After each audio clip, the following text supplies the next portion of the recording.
All right, y'all, I gotta talk to y'all about the Fountainhead because I just finished reading this book and it was an endeavor. It was a multiple week journey that I went through, and I do a book a week, so I had to set aside some time to pursue this, and I finally went back to it, and happy.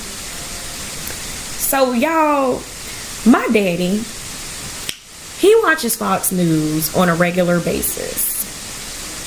No, he's not one of those black people. He claims he watches it so he can see how the other side think. And I'm like, good on you. You got the patience of a saint, because I be watching this like, oh, these people are out of control, right? But then I just read The Fountainhead, which was basically the same ass thing. It was like I watched, it not even watched, it was like I was waterboarded, like somebody held my eyelids open like this with the little matrix freaking steel things that wouldn't let me shut my eyes or some shit. Like I was in Get Out, strapped down, watching the TV for Fox News for hours at a time, because basically everything that conservatives have built their entire party on, as it currently stands, kind of, because they're like not really conservative for real anymore. It's more just some different shit or whatever.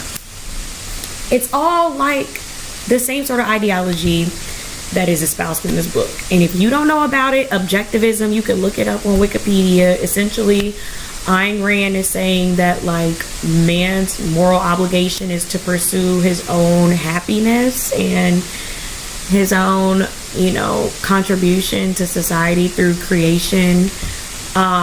In The Fountainhead, it's architects and their skyscrapers, because apparently man's greatest accomplishment on earth is building a steel building. Like, I know, women actually grow people in their fucking bodies, but if a man builds a building, he's the shit, I guess, whatever.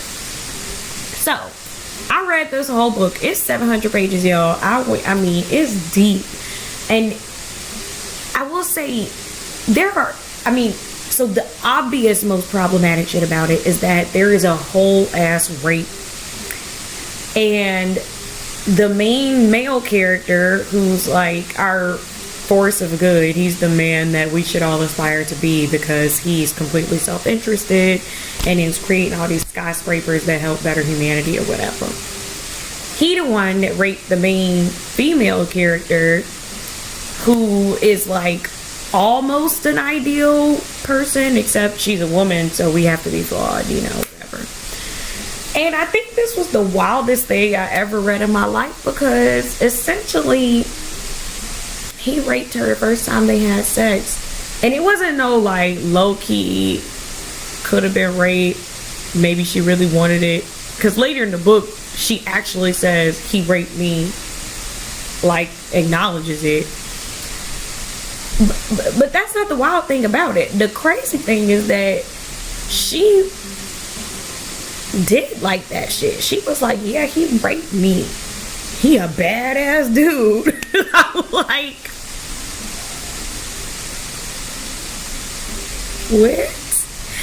She legitimately is just like, that's a real one right there. He took it. And I'm just like,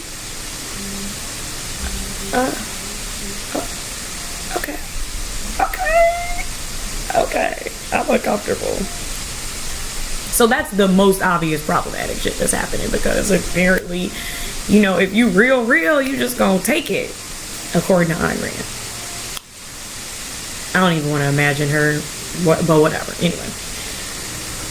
But besides that, the second most problematic, thematic problem that is enmeshed in this ideology and in the book in general and in her writings, because I read Atlas Shrugged as well. I suffered, y'all, because that one was actually worse than The Fountainhead.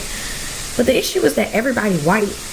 And yeah, you can only espouse this kind of ideology if everybody white. Because if you think that man should be completely self-interested, that capitalism should be completely laissez-faire, that welfare and socialism or socialist ideology, or the idea that we have to try to uplift the lowest members of our society through programs that, you know, help them eat, or I don't know, live in a place. If you think that fundamentally undermines our ability to progress as a species, you're probably white, right? Or you probably live in a white ass world where the fundamental structures of society are not inhibiting you from going forward and building your skyscrapers, right?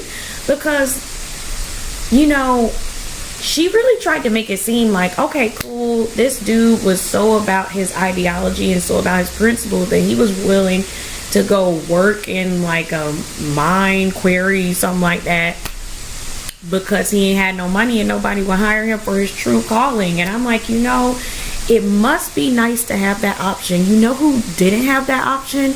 To go find some low level work for low pay because they couldn't, you know, participate in the field that was their calling, was like slaves, you know. They ain't really get to do that.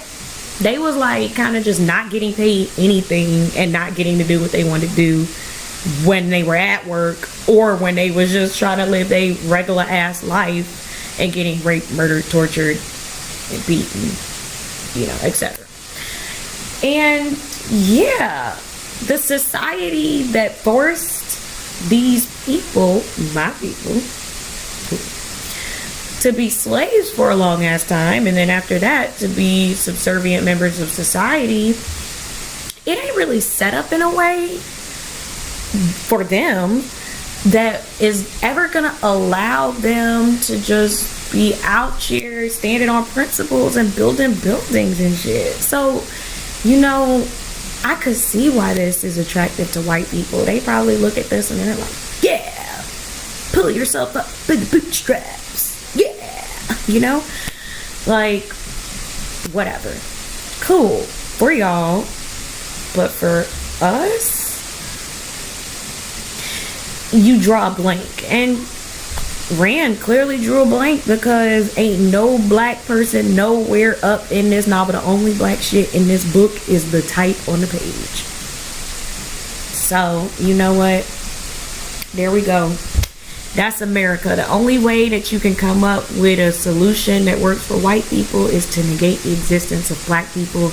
And there we are in 2018 still.